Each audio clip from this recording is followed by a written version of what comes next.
தமிழ்நாடு அரசு பணியாளர் 5 பேருக்கான பணி நியமன ஆணைகளை முதலமைச்சர் மு க ஸ்டாலின் வழங்கினார். அந்த காட்சிகளை தற்போது பார்க்கலாம்.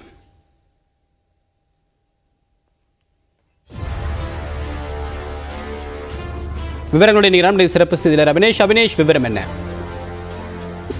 தேவப்பிரியன், முதலமைச்சர் மு க ஸ்டாலின் தலைமைச் செயலகத்துல இன்று குரூப் 1 தேர்வில் வெற்றி பெற்று அதில் வெற்றி பெற்றவர்களுக்கான பணி நியமன ஆணையை முதலமைச்சர் மு க ஸ்டாலின் தலைமைச் செயலகத்தில் வழங்கி வருகிறார். குறிப்பாக தமிழ்நாடு அரசு பணியாளர் தேர்வாணையம் மூலம் தொகுதி 1 அப்படின்னு சொல்லக்கூடிய குரூப் 1 அடங்கிய பல்வேறு பணியிடங்களுக்கு தேர்வு செய்யப்பட்ட 95 நபர்களுக்கு பணி நியமன ஆணைகளை முதலமைச்சர் மு க ஸ்டாலின் வழங்கி வருகிறார். அடையாளமாக 14 நபர்களுக்கு இந்த பணி நியமன ஆணையை வழங்குகிறார். குறிப்பாக குரூப் 1ல வெற்றி பெற்றவர்கள் டிஎஸ்பி, அதே போல ரெவென்யூ, அதே போல கமர்ஷியல் டாக்ஸ் ஆகிய துறைகள்ல பணி நியமன ஆணைகளை முதலமைச்சர் மு க ஸ்டாலின் வழங்கி வருகிறார். ஏற்கனவே இதற்கான தேர்வுகள் வெளிவந்து அதில் வெற்றி பெற்றவர்களுக்கு இந்த பணி நியமன ஆணையை முதலமைச்சர் மு க ஸ்டாலின் தலைமைச் செயலகத்தில் வழங்கி வருகிறார்.